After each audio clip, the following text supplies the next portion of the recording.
Welcome to the Terrible Podcast with your hosts from SteelersDepot.com, where you can find all your latest and greatest Steelers news.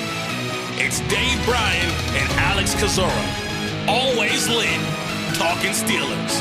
And now, here's Dave and Alex.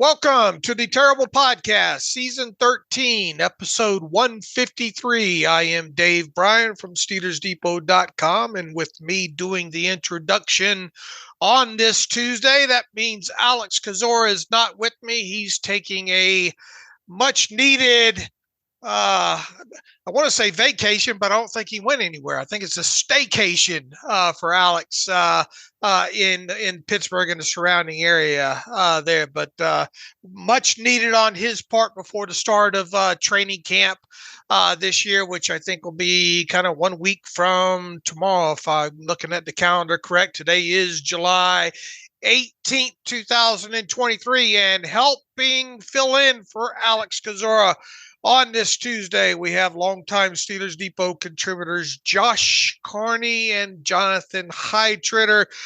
You obviously have heard them on the podcast before, especially around draft time, and filling in when I'm on vacation here. Josh and Jonathan, welcome back to the Terrible Podcast. Happy Tuesday. Happy Tuesday. Thank you for having me on again. I certainly appreciate it.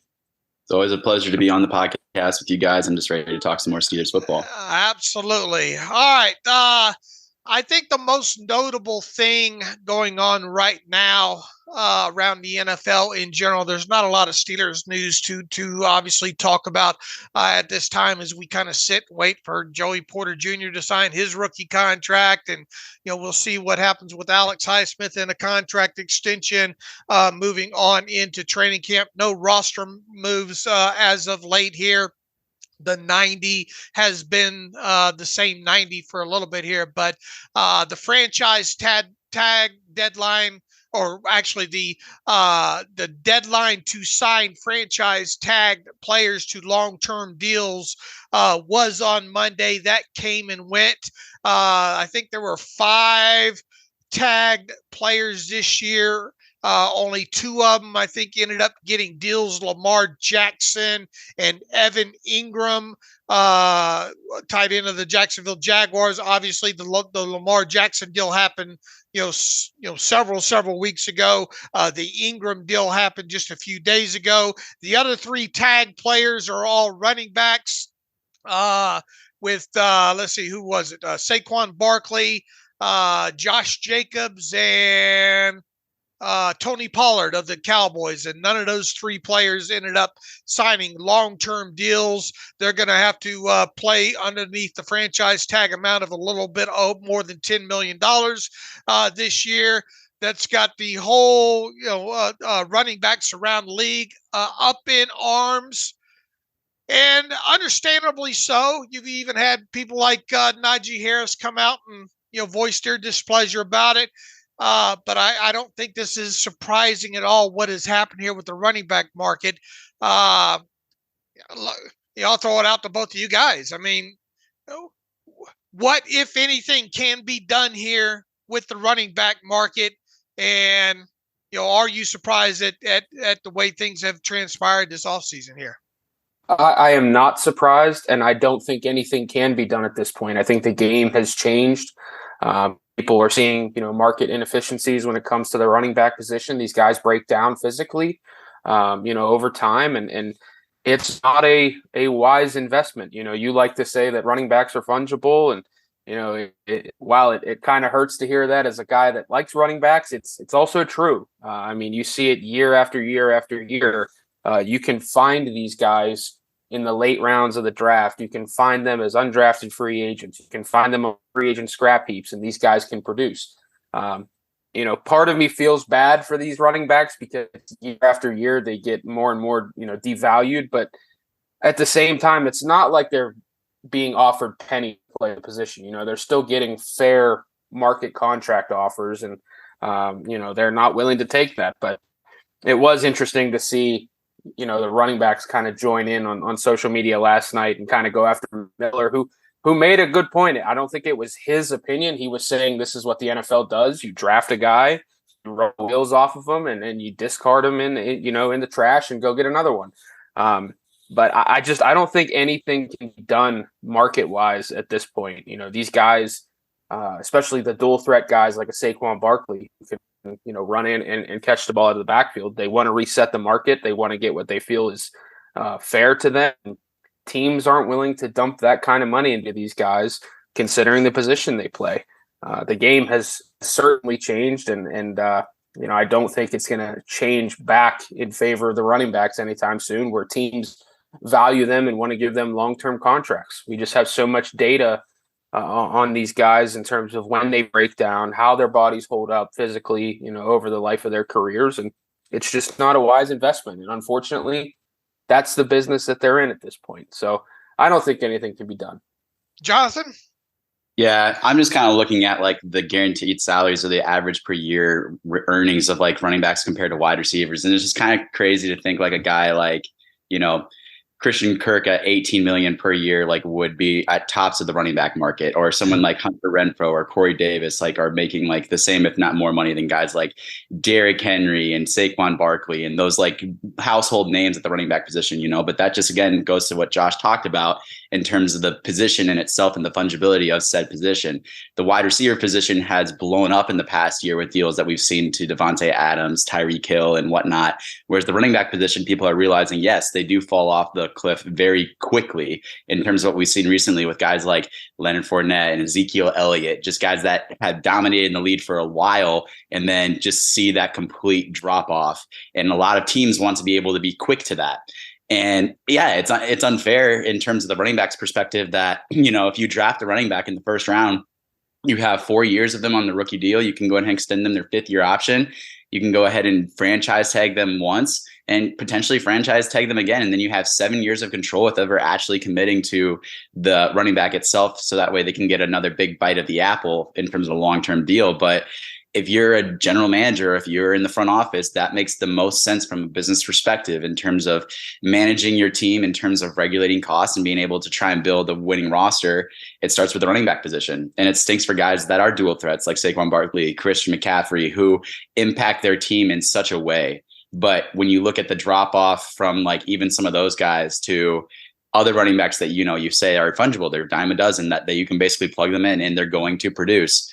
I mean, we had Najee Harris dealing with injuries last year and everyone's like, well, we should play Jaylen Warren over him because he like flashed more. And us understanding the method of the game and how those skill sets are different, like we understand Najee Harris's value to the Steelers, but also just seeing Jaylen Warren come in and do like just as well, if not better in some instances last year. It's kind of hard to be able to support that in terms of having running backs reset the market and be these high earners. I mean, this is a situation of hate the game, not the player, right? And the exactly. The game being the CBA within this. I mean, the owners, are basically just are doing what they can do until they change this. We're either in the next CBA where I don't know, they should either. And it's going to be an ongoing thing. They're probably never going to fully get the franchise tag wrestled away from the owners.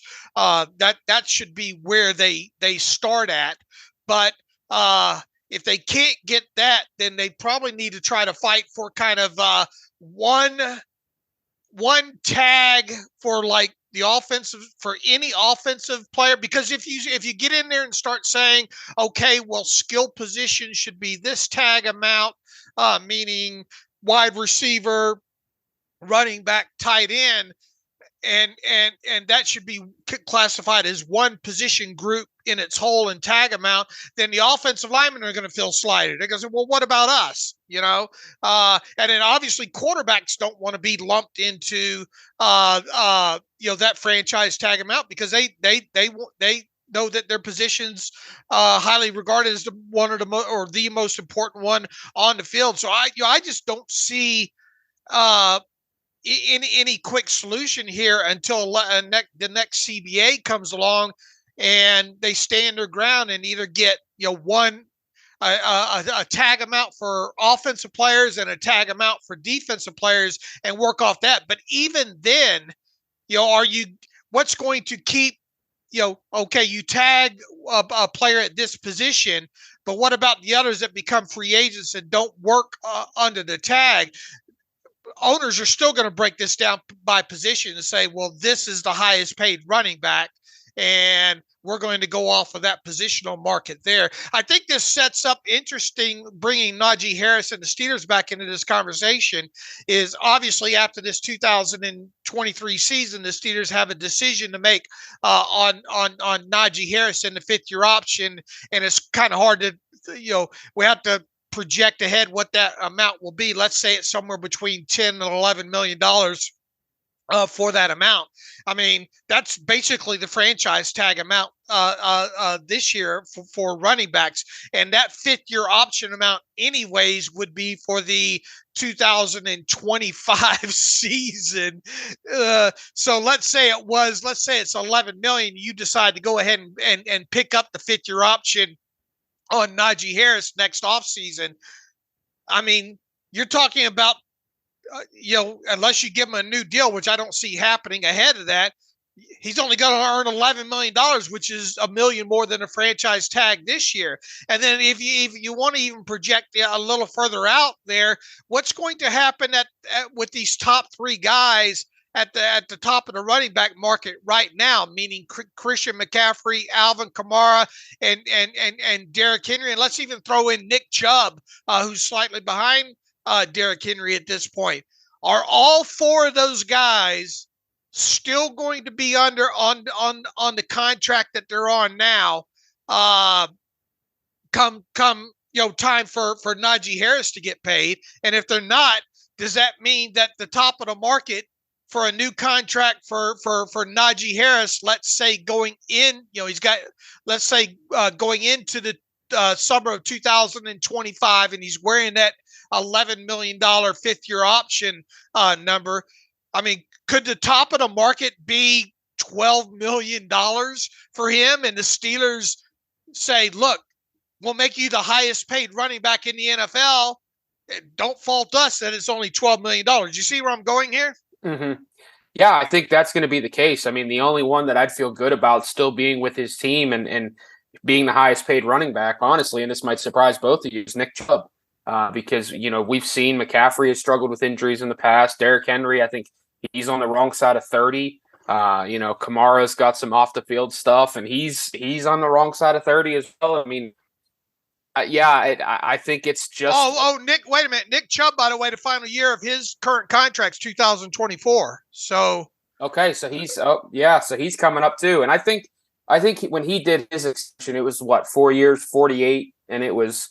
I mean, that was under market value for him. So I think some of these guys are going to kind of just have to swallow their pride if they want that financial security, in a sense of, taking a decent amount of guaranteed money, but knowing that they're not going to get what they truly feel they're worth. I mean, it's just the position at this point. And I also wouldn't be surprised if this starts to happen at the receiver position as well. I mean, college game the way that it is, and receivers coming into the league and kind of hitting the ground running like they are, I don't know that teams are going to be so willing to drop top dollar into receivers year after year after year, just with the market and the way it is, and guys coming up from behind. But it's going to be very interesting to see what Steelers do with Najee. I do think that they're going to pick up the 5th year unless he just has a catastrophic season here this fall. But in baseball terms, he has a capped cost. He's controllable in that sense, and you don't have to worry about that position,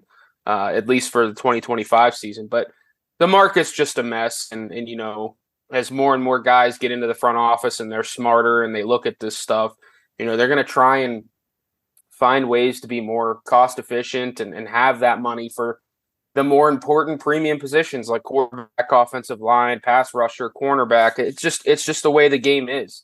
So you got kids, don't let them be running backs. That's the only real thing you can do at this point. Jonathan, look into your crystal ball here. Will Najee Harris sign a long-term lucrative extension prior to the start of the 2025 season that will make him, let's say, one of the top 2 highest running backs in the league? I would say no. And it's just like we look at the front office as currently constructed under Omar Khan and how methodical he does different things in terms of managing and massaging the cap. And that's difficult because obviously you see cases where like he wanted to make sure that we got Minka and DJ and all those guys done last year, right? And Boswell before starting training camp. You look at like the emphasis that he put on trying to potentially get Alex Highsmith done before the start of the regular season this year. But again, you look at those positions and how those positions affect the team and relative to the running back position. And you got to know that Omar Khan kind of views it the same way in terms of the value of running back across the league. And that's the difficult thing because you have a running back in Najee Harris who has been good, but isn't like this game breaker, Christian McCaffrey, Saquon Barkley-esque type of player. He's very steady. He's a guy that can be a bell cow. He can catch the ball out of the backfield, but he doesn't have that second gear, like, breakaway speed that you would want in your traditional feature back.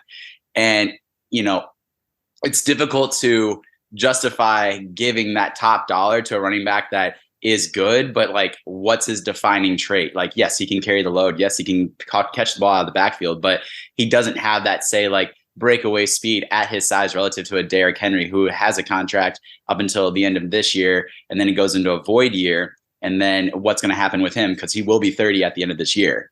And yeah, it's hard to see the Titans being able to continue with that. And just sitting at it from Pittsburgh's perspective, yes, they could have contract or control over Najee for 6, potentially 7 years and not have to fork it over to him. Being able to go with a 5th-year option, franchise tag him again, which makes so much more sense rather than extending him because you're saving at least $2 to $3 million against the cap that way. And then you could even franchise tag him again like they were going to do with Le'Veon Bell. And that's where it's going to become a battle of being able to do what's wise in terms of managing the cap and building a roster versus being able to, reward someone in your organization that feels like they should be like compensated for what they have done, because Najee Harris is not only a good football player, but he's a great human being. He's a great presence in the locker room. And he's one of those guys that wants to be a leader for the team. But it'll be interesting to see down the line if any animosity gets created between the Steelers and Najee Harris. Now that Najee's kind of seeing this in the first couple of years, he's like, I just need to get my feet underneath me in the NFL. Whereas now it's like, man, I don't know if I'm ever going to get a bite at this apple based off of how they're going to run me into the ground and if they're going to be able to give me a contract offer after that. Yeah, I think he's I think he's definitely over the course of this offseason here, and we've seen him kind of speak out on this several times. He's understanding the business side of things right now. Once again, I mean, he could get in a situation, depending on what happens with these guys like Christian McCaffrey, because McCaffrey, I think, is signed through the 2025 season, I think, because I think he's got a void year beginning in 2026. And then Kamara, I think, is in the same situation as him. As you mentioned, Derrick Henry's contract voids 2020. The next offseason. Chubb becomes a unrestricted free agent in 2025. Aaron Jones, who's kind of had his contract done but is backloaded, he has a void year in 2025. And then next up are the 3 guys that got the franchise tag this year. I mean, we could realistically be looking at a situation that even if the Steelers just said they wanted to pay Najee Harris on a long-term deal, and make him the highest paid running back, that number might be $12 million, so it could be interesting to watch that play out. Let's move forward with Najee Harris in 2023. What does a successful season look like for Najee Harris? And I'll start with Jonathan first this time. So I would say with Najee Harris, a successful season is something along the lines of what he had as a rookie, but just being more efficient on a per carry basis, more efficient on a per catch basis. He doesn't need to try and break the rookie receiving record again in terms of receptions with 74, but I think that we saw a little bit return back to that at the end of last season because he was just so inefficient to start the year. And that was, the offensive line failing to gel together, but also him just being indecisive as a runner and just saying, yeah, you're a 6'2", 240 pound plus back, you don't need to be dancing out in the middle of the field. You should be able to put your shoulder down, and pick up the hard yards. Like, he is a bell cow. He is a workhorse back. He needs to recognize that. So I think with him and the offensive line improvements that they have right now, adding a guy like Isaac Seumalo, who knows how soon Project Jones cracks the lineup, I think with that, as well as having a guy like Jaylen Warren that can spell him and help him keep him fresh so he's not wearing down at the end of games, I think in terms of a statistical expectation for him, I would say, you want to see at least 12 to 1,300 yards rushing on the ground. And then I would say at least another 300 to 400 receiving on top of that. So I'm saying at least 1,700 total yards. And then I would like to see him anywhere from that, probably 10 to 13 total touchdowns, kind of in that ballpark.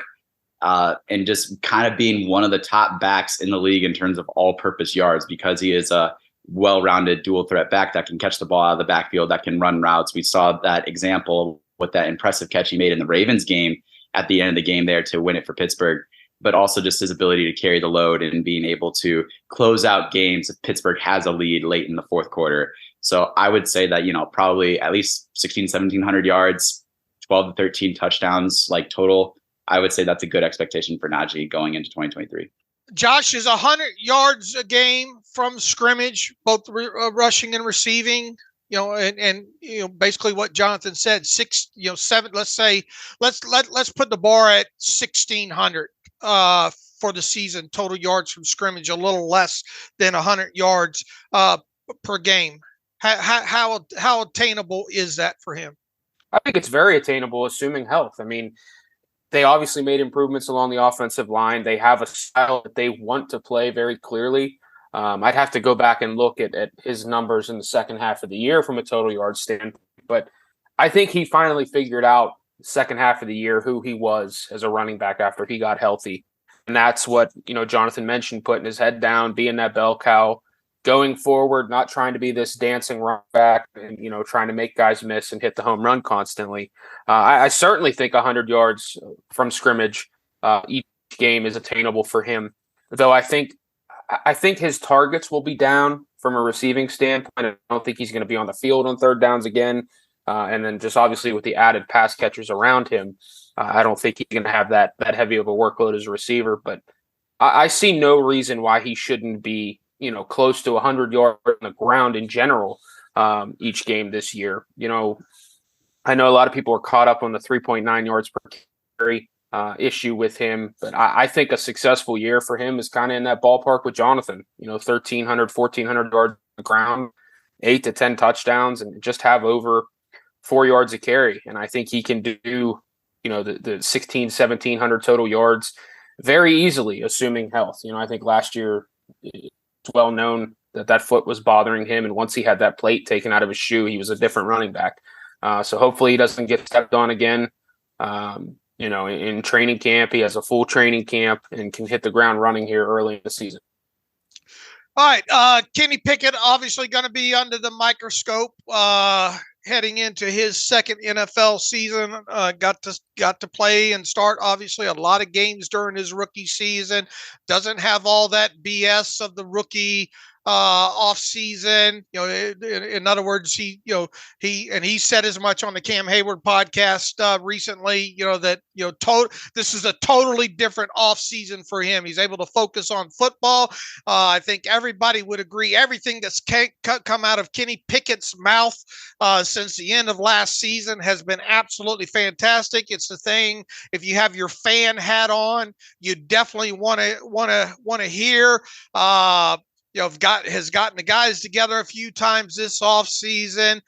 You even look at the end of season last year and the trajectory that he was on, obviously limiting the interceptions and really the sacks in the second half of the season, had a couple of the game-winning drives, fourth quarter comebacks and all like that. He's played now. There's probably...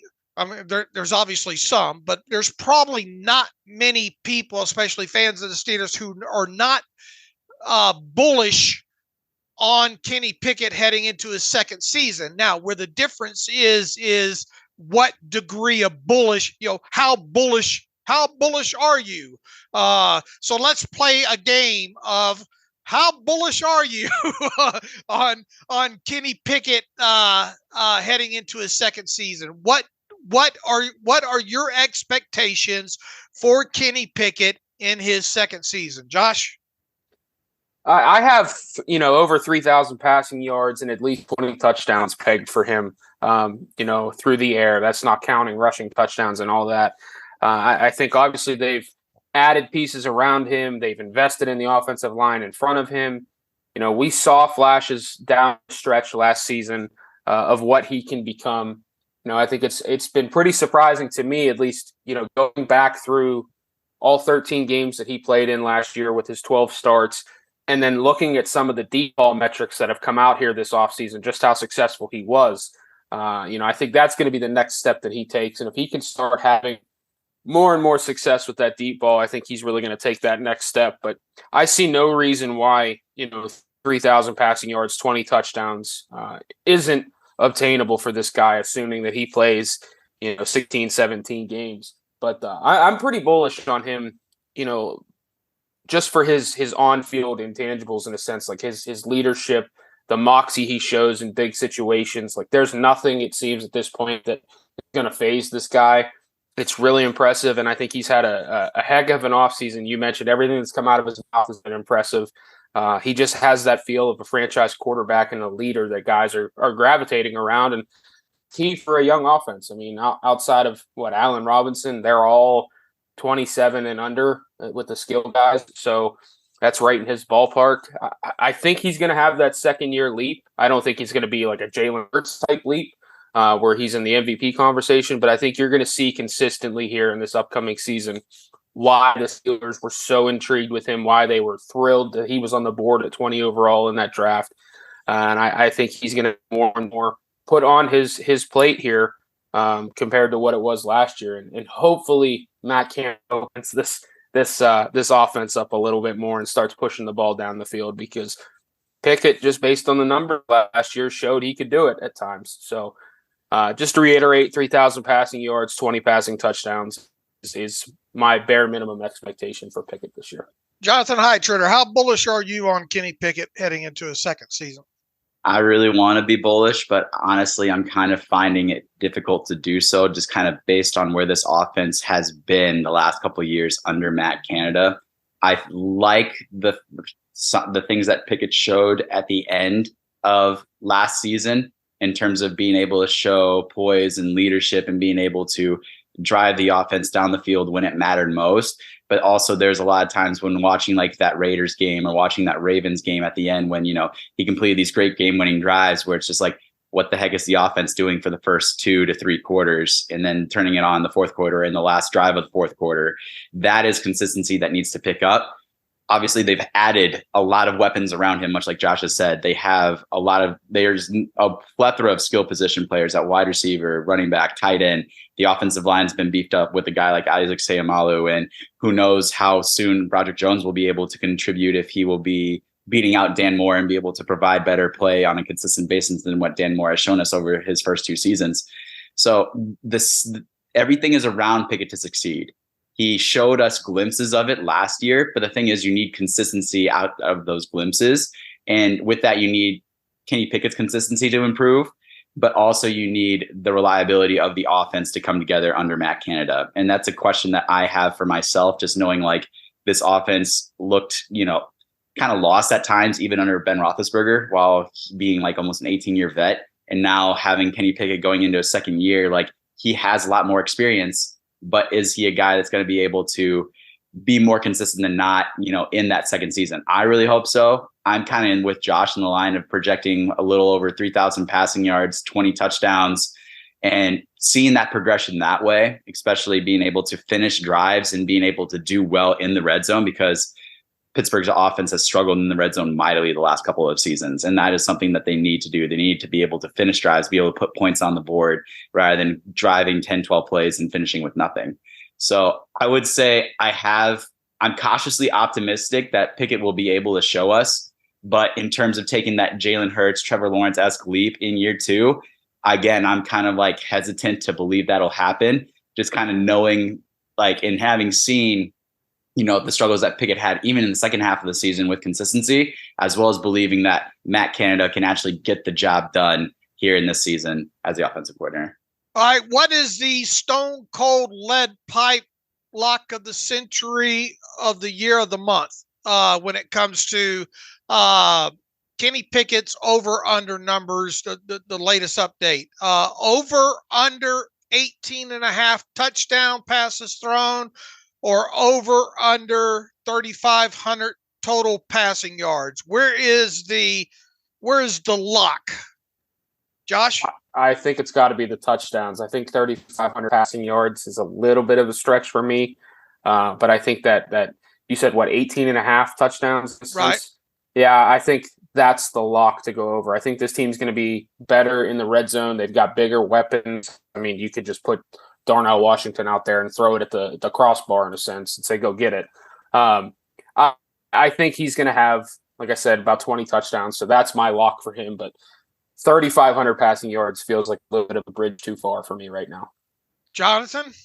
Yeah, I would agree with the touchdowns. I would expect him to at least average over a touchdown a game for the year. So I would say, over 18.5, I would say, with the touchdowns. In terms of the yardage, I kind of did some calculations earlier, on the site in terms of realistic expectations for Kenny Pickett in year 2. And I think projecting around 32 to 3,400 yards is reasonable. You would like to see him hit that 3,600 mark, but how much are they going to be throwing the ball, whether if they're trailing in from behind and trying to play catch up, or, are they straying away from this, we're going to win on the ground, we're going to be this run heavy team.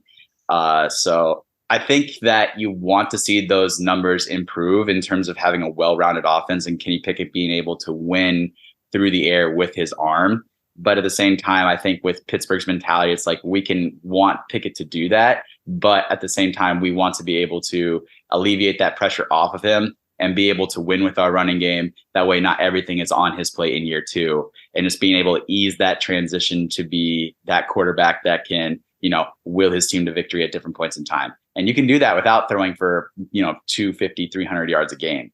So I would, probably hesitate to take that 3,600 mark. I would say probably closer to 32, 3,000 to 3,200 is probably more fair for Pickett in his second season, should he stay healthy.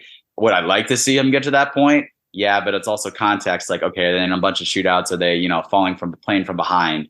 So definitely take the touchdowns. Yardage, I'm a little more hesitant on that one. I mean, both of you agree, though, if he throws 20 touchdowns and 3,600 yards and obviously limits, has a low interception rate and isn't getting sacked a ton, that's a successful second season for him, right? Oh, absolutely. You said 3,600 passing yards. I mean, that'd be massive if he did 3,600 passing yards, 20 touchdowns, limited to turnovers again. That would be a heck of a season. I've just kind of been looking at other second-year quarterbacks from previous years. Even if he has, I'm going to use Mac Jones, and I'm sure people are kind of groaning when they hear this, but 14 games last year, Mac Jones had 3,000 passing yards, 14 touchdowns. He did have 11 interceptions, but if you can have that type of year over 16, 17 games compared to the 14 Mac Jones had, the interceptions might be a concern, but you take care of the football, you complete your passes, you move the offense consistently, make big throws when you're needed. That's a successful season to me. I'm not going to get too caught up though in the interception numbers because sometimes there's context needed on interceptions. So and we've seen that over the years. So I mean, just take care of the ball though in general, and we have to see that progression from him, that consistent progression. Like we saw late in games, like Jonathan mentioned in the second half of the year. So they've done everything they need to do around him. They've given him the weapons. They've given him the offensive line. Now it's on Pickett to produce. All right, let's look at the two main wide receivers he'll be throwing to in 2023. Obviously, Diontae Johnson and George Pickens. Expecting Diontae to kind of. The hope is, he kind of erases some of these narratives, the drops, the running backwards after the catch. They didn't do him a lot of favors in getting him the football out in space, obviously, last season. And, the things that need to improve just in general on offense is yards after the catch and explosive plays here. But let's look at Johnson and Pickett, both those guys. Which one will lead the team of the two will lead in receptions? Which one will lead the team in reception yardage? And will either one of them crack 100 yards, 1,000 yards receiving? That's a mouthful there, but Jonathan, attack that. I think with receptions, you have to go with Diontae just based off of the target volume that he's seen. Operating that X receiver position, I think that he's definitely going to be seeing the yardage. Now, the question is Matt Canada and the offense going to allow him to, like what you wrote about earlier this offseason date, is like, are they going to allow him to be able to run more routes to be able to maximize more yak opportunities? Because these like outs, these, comebacks, these like curl routes, like it's not being able to maximize Diontae in terms of creating after the catch. So, and when it comes to actually like yardage, just seeing how George Pickens operated down the field last season and how on a lot less targets, a lot less receptions, how he was very close to Diontae in terms of yardage. If he were expecting the offense to look something similar to what it was last year, I would actually hedge to say that Pickens probably has more yardage than Diontae Johnson, just based off of their role in the offense. And also the fact that, with Diontae working closer to the intermediate portions of the field most of the time, whereas Pickens working mostly down the field, the fact that they have more weapons to their disposal this year compared to last year to be able to take, the attention off of Pickens so they can't, bracket coverage him or double cover him down the field with guys like Allen Robinson, guys like Pat Freiermuth, guys like Darnell Washington, Calvin Austin, and Diontae. I think that's going to really open things up for one-on-ones with Pickens. And you saw that connection with Pickett to Pickens at points throughout the season where he would just put it up and say Pickens is going to come down with it. And he's one of the better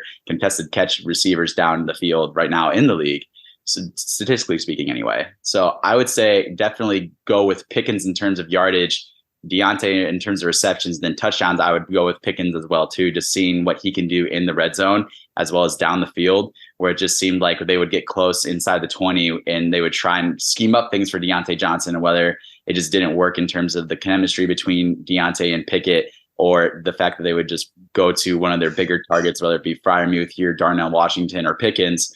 Like, I think that Pickens is going to be in a good bet to probably be the better in terms of touchdowns scored from the receiver position. Will either of them hit 100 catches and or 1,000 yards? I don't think that either of them will hit 100 catches, just based off the offense that they have and just how much I think there will be a quote unquote spreading of the wealth. I think just based off of like last year, just seeing the pace that Pickens was on at the end of the season as he kind of got worked in, as well as the fact that, Diontae had over 147 targets and, was under 900 receiving yards. I think that it's a good bet that one of them could hit 1,000 yards this year. I don't think both of them will, just based off of the way the offense is structured. And again, the embarrassment of riches that, Pittsburgh has at the receiver position outside of them. Because how much does Allen Robinson bounce back from an injury? How much does Calvin Austin get factored in? Does Pat Freiermuth push 600-700 yards receiving? How does Darnell Washington get factored in? Najee Harris. I think that that's where you could see a potential position where they all cannibalize each other in terms of the receptions and the yardage. And they all have a lot of great options, but not really any one truly sticks out. So if I had to hedge, I would probably say, just because we've seen Diontae do it before, I think he could hit 1,000 yards. I think Pickens could fall just under short of like probably around, 900. But I think that, it's just a tough thing when you have so many different options at your disposal. I think either of them is capable of it. It's just, will you get the opportunities and the volume to get it done? Josh, where do you weigh in on this? I was going exactly with what Jonathan was getting towards that at the end. They're going to cannibalize each other. I think Diontae leads the team in receptions. I think that's a layup there. I think Pickens leads in yards. But I don't think anybody gets over 1,000 receiving yards this year. I think DJ is going to have a similar year to what he had 2020. I think he had like 900 some yards that season, but 7 or 8 touchdowns. Pickens have over 900 yards, but I think based off everything we've seen so far this offseason, and we'll see how it looks in training camp too, but I think Allen Robinson's going to have a decent role as well, and he's going to take some targets and yards. So I think they're just going to cannibalize each other, and nobody's going to have over 1,000 yards, but hopefully we're not talking about a receiver not having any touchdowns again. I think DJ's going to bounce back and hopefully quiet some of these narratives that seem to catch fire every offseason with him. I think he's a very good player, consistently open. He's a number one receiver. I think he's going to lead in receptions, and Pickens will lead in yards just because of that deep ball ability. But nobody over 1,000. I think that's a lock for me right now. All right, let's stick on the offensive side of football. Busy offseason for Omar Khan and the Steelers, not only in free agency but in the draft. Best offensive addition, either free agency or the draft on offense. Josh? On offense, I'm going to go Isaac Seumalo. I really like that guy. I thought it was a great signing. After the flurry of moves that they made, early on in free agency, I kind of didn't think there was going to be anything else coming. And, sure enough, Seumalo comes in because of the Andy Weidl connection and obvious need at left guard. I think he is an impactful guard. I think he's perfect for the style that this team wants to play. And I'm really looking forward to watching him and seeing how he can solidify left guard and eventually, whether that's help Broderick Jones develop in the NFL or solidify Dan Moore early in the season. I think he's going to be huge for that left guard or that left tackle position next to him. So he's my answer. I think earlier in the offseason, I listed him as the most important, Steeler entering the year for me. So that's who I'm going with is Seumalo. Jonathan, same question. Best offensive addition this offseason, either free agency or draft. I guess I should say trade too, because Allen Robinson was acquired via a trade. Yeah, I would side with Seumalo as well too. He just kind of gives off that kind of James Daniels kind of vibe from last year, where it's just like he was definitely one of the best, if not the best, offensive guard available.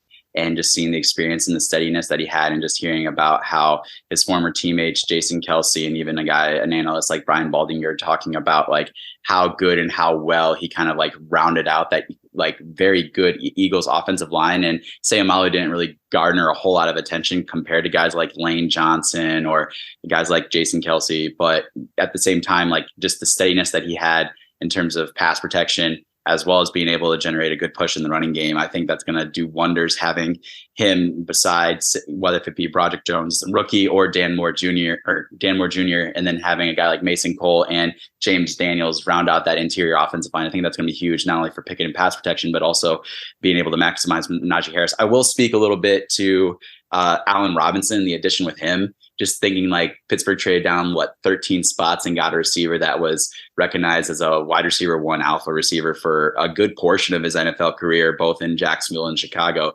Has he been that guy recently the last 2 seasons? Absolutely not. But it's kind of gone with injury with him, whether it be injury that he has suffered or injury from his quarterback like Matt Stafford last year for him.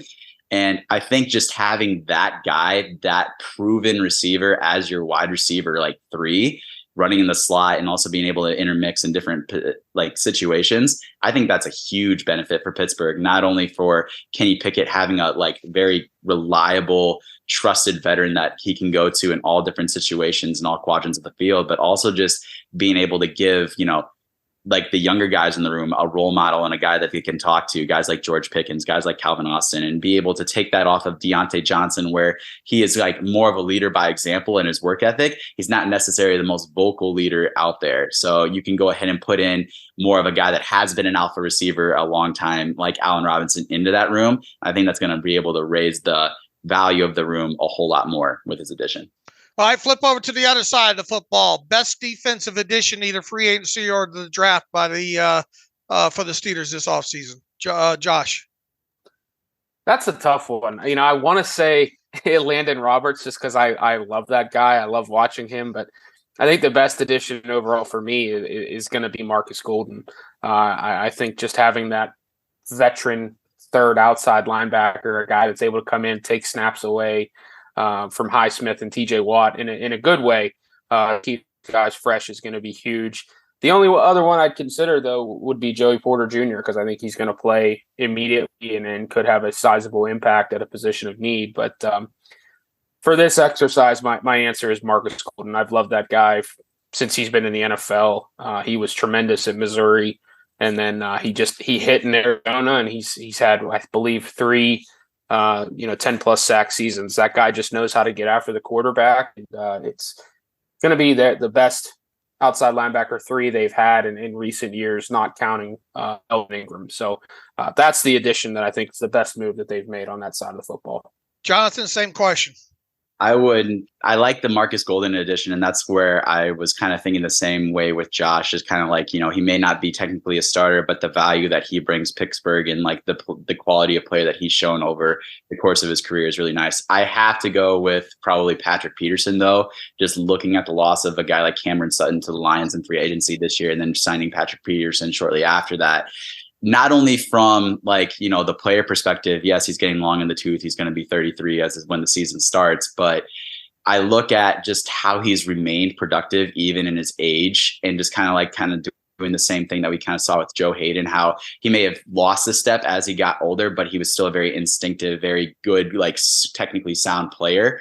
Plus, it'll be interesting to see how Pittsburgh uses Peterson, because apparently he has been getting some run in the slot as well as playing more on the outside on the boundary, and just how they intermatch with that, whether a guy like Chandon Sullivan becomes their primary slot defender, or if they want to try and roll Joey Porter out there on the boundary along with Levi Wallace and kick a guy like Peterson into the slot. Statistically, he hasn't been great there over his career for Peterson in the slot anyway, but I think that having that guy that, is willing to move in and out and just have that experience. And again, not only just the production that he brings, but also the mentorship that he brings as well too. And having that other lead alpha dog in the secondary along with Minkah Fitzpatrick is so key and so vital, just because you have a bunch of young guys who have looked up to Patrick Peterson throughout his entire NFL career. And now he is like their teammate, and having guys like Joey Porter Jr., Corey Trice Jr., all those dudes being able to look to him and being able to have him as a second coach,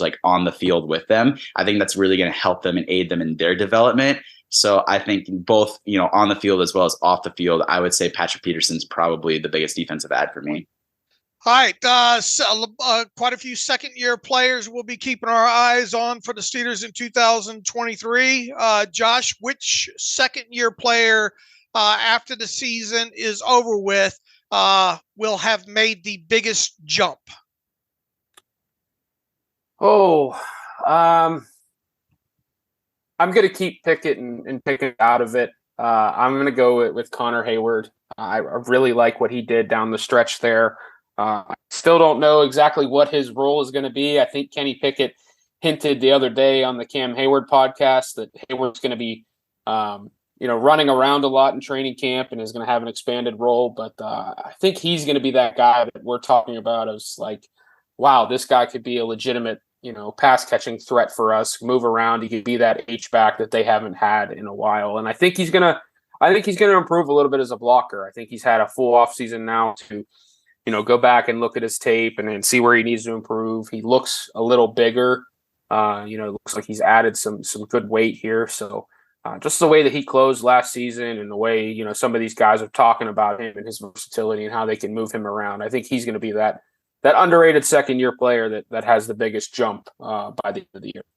All right, Jonathan, second player makes the biggest jump. Well, I mean, the layup answer would probably be Calvin Austin III, just because he didn't play at all last year, and then being able to say, okay, he's going to make a decent contribution, but with guys like, Pickens and Diontae Johnson and Allen Robinson ahead of him, how much is he going to do that? Being able to contribute potentially, as a splash play receiver as well as a kick and punt returner. I like that one, but the one that I do think that's going to make the biggest jump relative to what we saw last year is DeMarvin Leal. If we're leaving out Pickett and Pickens, I think with Leal, he missed time last year with a knee injury. He only had 14 combined tackles. He had 3 pass deflections. He had 1 tackle for loss, no sacks, and he playing in 11 games. So, and the big question with him all offseason is what is he? Is he a stand-up oversized outside linebacker? Is he as a 3-4 defensive end? And basically every single coach, every single front office manager that you've talked to is he is whatever you want him to be. He's a very versatile, like, defensive lineman that can, play up and down the line of scrimmage. And, we just want to be able to utilize him and not hinder him with that versatility. And I think that we're going to see that a little bit more this year in terms of him being able to sub in different packages, obviously behind guys like Larry and Ogunjobi, and again, behind guys like Cameron Hayward, and just see that athleticism come to play, both like as a 3-4 defensive lineman, as well as potentially as like oversized outside linebacker to set the edge against the run should, Alex Highsmith or TJ Watt miss time and, shuffling guys in and out. I think that, you're going to see a lot more in terms of pressure that he generated last year as a pass rusher convert into sacks or tackles for loss, just being able to finish plays. Because for the longest time, I look at like a guy like Stephon Tuitt and how much athleticism and how much he flashed on tape, but he just always struggled to really finish plays. So I think that, not comparing Leal to Tuitt by any means, but I think like as he goes into year 2 and potentially into year 3, I think that he's going to do a better job of finishing down the stretch in terms of being able to finish for sacks and being able to have more of an impact on the stat sheet. All right, here's an interesting question I thought to ask both of you guys. Who is the unsafest? Is unsafest a word? Who is the safest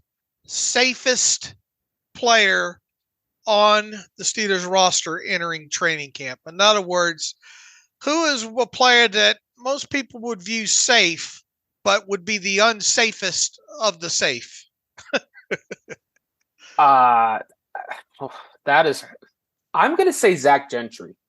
I feel like a lot of people think he's going to make the roster just because he's, that tight end too. He can block. It seems like, right after they drafted Darnell Washington, everyone was super high on him. And then there's some out of context clips coming out of, some of the offseason workouts and stuff where he doesn't look all that great. And now people seem to be down on him. I kind of go back and forth, and I think Gentry has a feeling of being safe around him because of his role and, what he brings to the table. But I also feel he's unsafe. Like, if Washington is impactful as a blocker right away and Hayward takes that step forward, I think he does. Do you need to keep tight ends? So that's the first name that popped into my head when you brought that question up. But I am curious to hear what Jonathan says, because that is a great question. All right, Jonathan. Yeah, I kind of gravitate to Gentry as well too. When it comes to safest player, I guess another name that kind of comes to my mind, and I kind of wrote about it yesterday, was James Pierre, the cornerback. Just because they didn't restricted tender him this year. They brought him back on a small minimum deal, and yeah, he's basically been passed up on the depth chart again. Having guys like Patrick Peterson, having Levi Wallace, having probably Shannon Sullivan in the slot, having, Joy Porter Jr., Corey Trice Jr. ahead of him. And, if they carry 5-6 cornerbacks, like, does one of the other guys show out in the preseason, whether it be, a Chris Wilcox, a Lou Barku, or, any of those other corners that are out there, or Duke Dawson, like, do any of them like outperform what Pierre has provided thus far in terms of, Pierre's been a very good special teams player and, has come in and stepped in, when needed as a defender, whether it be as, a sub package or a rotational defender or as a starting cornerback. He's had those moments, but he's also had moments of inconsistency that has been really frustrating. Because I know, remember going back into last season, we were kind of expecting, okay, is this like where Pierre takes a jump, going after like a rookie year, going to his second year, and then it was third year? Does he take a jump and become that, diamond in the rough, Mike Hilton-esque type of player that Pittsburgh got as an undrafted free agent? And how we're sitting here is like, okay, is James Pierre just a guy, just like he helps you, but he doesn't like move the needle at all? And I guess that's one name that I'm kind of watching. Like, he needs to have a big camp to really solidify his roster spot, because I think that he does bring a good contribution to the team, but it's also, does Pittsburgh want to try something different in terms of the cornerback position? So that's one name that I'm kind of gravitating toward, where, naturally you'd be like, okay, yeah, he can make the team as like, say, that CB6 or CB5.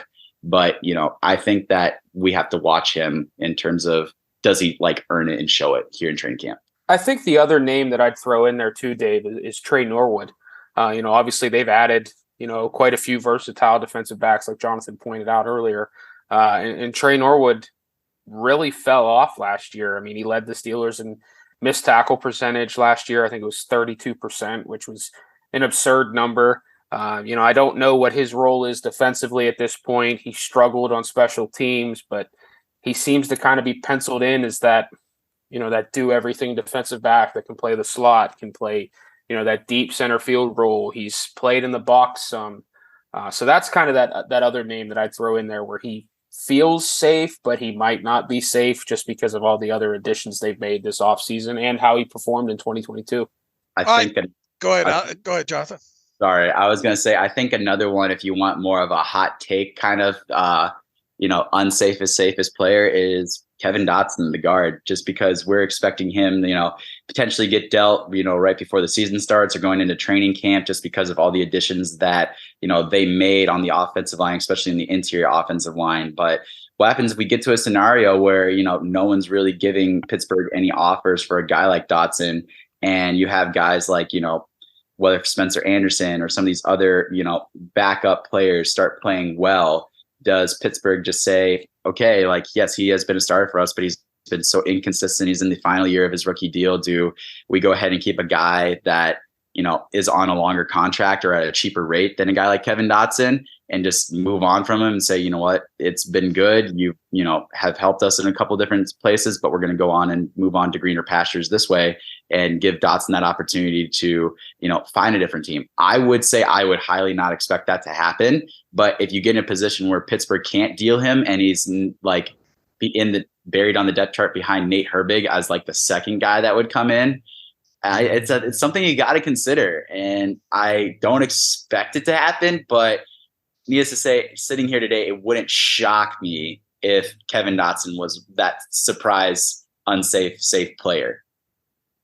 All right, this team had an extremely thin original undrafted free agent class. With they tried to sign 7 of them, they only signed 6 of them in total. But they did, add a couple of rookie undrafted free agents after rookie mini camp took place. Who are you most excited to see of these undrafted rookies once training camp gets underway? And who are you most bullish on, if it's not the same player, of potentially making the 53-man roster? Jonathan, I'll start with you. You know me, I got to go with my guy, Monty Potabom. I stole mine, JH. Come on. I can't. He probably doesn't, if you look at him in totality, he probably doesn't have, and I think I just wrote about him a couple of days ago in the 90-30 series. Theoretically, barring injury, his path is not great. But within that, I mean, a fullback tape was fantastic of his, and you have to think that special teams demon. But carry on with your reasoning here. Yeah, so I would say he's the one that I'm most excited to make it. I don't know, in terms of like what you said, in terms of like the fullback making the roster, his path isn't great. And going back to what Josh said about, Zach Gentry being the safest player, like, I think it's going to be one of those things where Monty Potabom has to show out on special teams and as a lead blocker, as a fullback during the preseason, and Zach Gentry has to be meh in order for, Pittsburgh to make that decision. We're going to keep the fullback instead of keeping, the 3 tight ends and Freiermuth and Washington and Gentry, and then also Connor Hayward, who can kind of intermix at both. But with Monty Potabom, I mean, it's just awesome when you have the guy grow up 30 minutes away from you. He plays against your brothers in high school. You coach him at Iowa, and now he's playing for the Steelers, and he was a lifelong Steelers fan. Like, it doesn't get much better than that. And just how he approaches the game, just that, like, he's exactly what Pittsburgh is looking for in terms of that old school throwback, blue collar. I'm going to just play some smash mouth football and just run right into you with everything I got. And that's where I'm excited to see what he can do in the preseason. I think he has to really show out as a special teams demon, being able to make multiple tackles on kick and punt coverage. But I think that he's a guy that a lot of fans are going to be able to like to watch in terms of watching Monty the Mullet. In terms of a guy that I think may have the best shot of making it, I would have to go with possibly the running back Darius Higgins, the running back that was signed shortly after, Alfonso Graham got added. Because a guy like Alfonso Graham, he has a lot more speed and juice, but he's also very undersized. Whereas a guy like Darius Higgins, he has a little bit more size, coming in about 209, 210. So he's a little bit bigger, like Pittsburgh likes their backs. And just looking at how these smaller scat type backs have worked out for Pittsburgh in the past, it really hasn't worked out for them. We really don't know what's going to happen with Anthony Farland. We kind of know what he is at this point. And while he's a nice, like, change up from what they have in Najee Harris and Jalen Warren, he just really hasn't gained a whole lot of steam his first few years in the league. You have a guy like Jason Huntley, who could be a big kick and punt return specialist for Pittsburgh, but he's also a very undersized back. And then Alfonso Graham also being like, 5'8", 5'9", 185 pounds, whereas Darius Higgins has more of that true size. And I mean, he also has good like open field speed, being able to run in the low high 4.4, a 4.48, I believe it was, at his pro day. So he has the size, he has the athleticism. I think that, if he rips off a pretty lot of nice runs, I mean, what was it?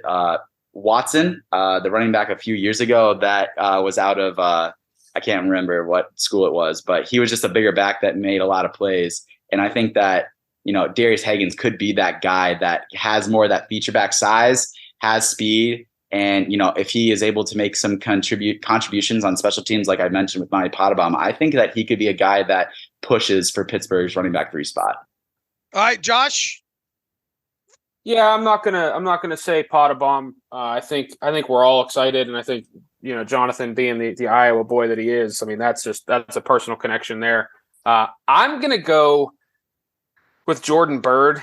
I think he's an explosive type player. I wonder if he can kind of have that impact like a Stephon Logan did as a return specialist. That could be a way that he makes the 53-man roster. Certainly don't think he's going to as we sit here today, but I am curious to see how he looks, when he touches the football and see what he can do. The guy that I think could make the 53-man roster, though, part of me wants to say BT Potter because I do think this is a huge year for Boswell. He's older. He's coming off of more, groin and hip injuries. But I'm going to say David Perales out of Fresno State. He's got some decent tape as a pass rusher. He's kind of just that high energy, high effort guy. I do think there is a world in which the Steelers keep 5 outside linebackers.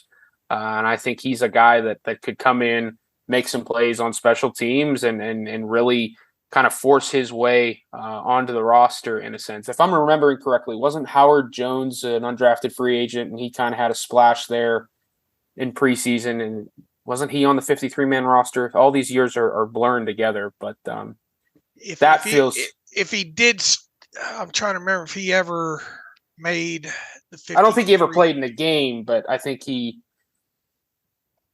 I'm drawing a blank. I just remember him having plays in preseason. Maybe he was a practice squad guy, but I think Perales is the guy that's going to open some eyes here and has a chance to make the 53. All right, who wins the annual Joe Green Rookie of the Year award for this team? That's part one of this question. And the second part of the question is, will all of the draft picks make the Week 1 53-man roster? Josh? I'm going to say Joey Porter Jr. wins the Joe Green Award. I think he's going to play more. He's going to have more of an impact. I think Broderick Jones is, going to be brought along slowly in a sense. I don't think all the draft picks make the 53-man roster. And I think the quote unquote Spencer is the question. Yeah, I think that's the quote unquote safe one there, where I think he's the one you circle as the guy that doesn't make it. But again, he does have that great versatility along the offensive line, played all 5 positions in college, and maybe he's just that Swiss Army knife that Pat Meyer says, hey, we can't even we can't not have him on the roster. But right now, though, I think he's one that gets cut and makes the practice squad. Jonathan?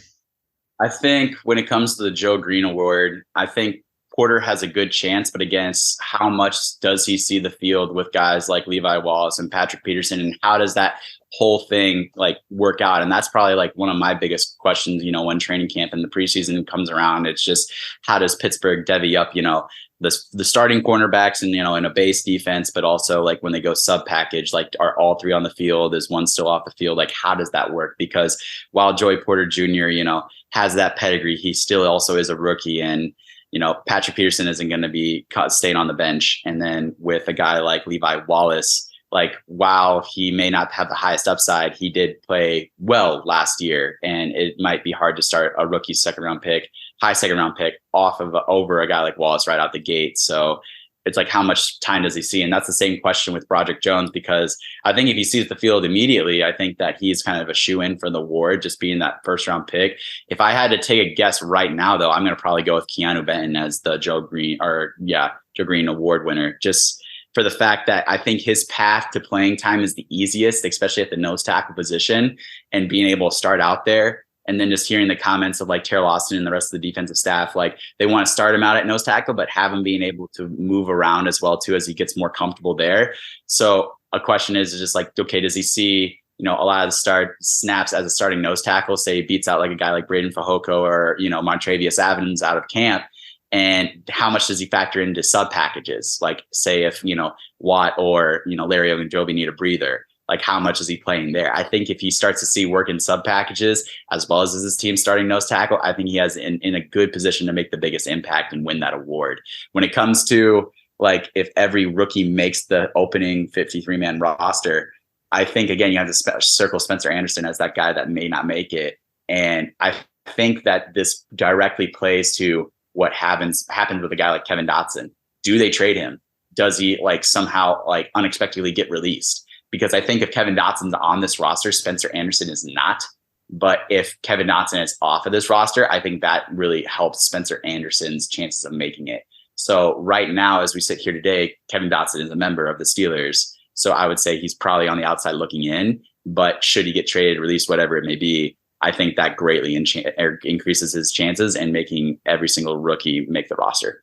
All right, I want to save some questions for the Friday show, but from where we'll end with this question. From where you sit here right now today, name me the top 3 positions the Steelers will draft in 2024. It could be in any order. Essentially, what are the top 3 biggest needs positionally for this team in the 2024 draft from where you sit right now today? I'll start with Jonathan on this one.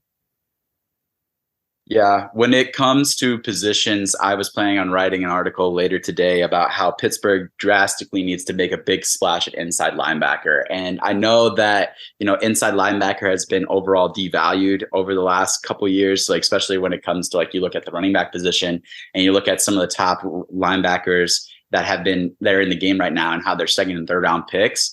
But you just look at the need that Pittsburgh has needing a difference maker at the position that they haven't really had since Ryan Shazier. And, if you want to say that Vince Williams was the difference maker, I would say that he was a difference maker in a lot of different scenarios for Pittsburgh. But they just have been continually trying to take a bite at the apple at the free agent linebacker. They obviously tried and failed with Devin Bush, but whether that be the mental thing, whether it be the injury thing, like it just didn't work out. And they just didn't project him as a guy that, would be a splash play, linebacker, because he didn't really do it a whole lot in college at Michigan, much as you guys have talked about. I think that whether it be in the draft, like with a guy like Jeremiah Trotter Jr. or Barrett Carter out of Clemson or some other guys, or whether it be a splash free agency ad, at inside linebacker, I think that they really need to solidify that room, just because you look at all levels of the defense. You have a guy like Cameron Hayward and manning the defensive line as that leader. You have the guy like TJ Watt and even Alex Highsmith in a sense being that leader and that difference maker at outside linebacker. You have cornerbacks like Patrick Peterson's long in the tooth, but he's definitely that leader. You have a guy like, Minka Fitzpatrick at safety. Who is that guy? Is that Cole Holcomb? Is that a Landon Roberts? Are they long for the team in terms of making it past 1 to 2 years? I think that they need to make that long-term investment inside linebacker. And then after those positions, I look at, specifically like strong safety, a long-term solution at strong safety. And then I would probably say either center or right tackle.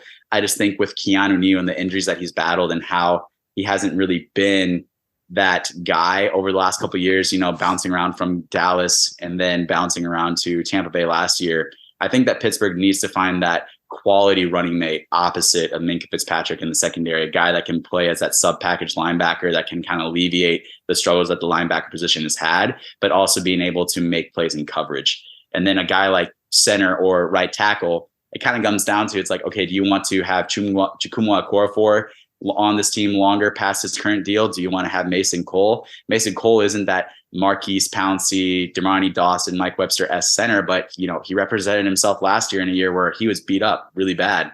Also, you look at like the slow progression of Chukwuma Okorafor, but he's always kind of left you wanting something.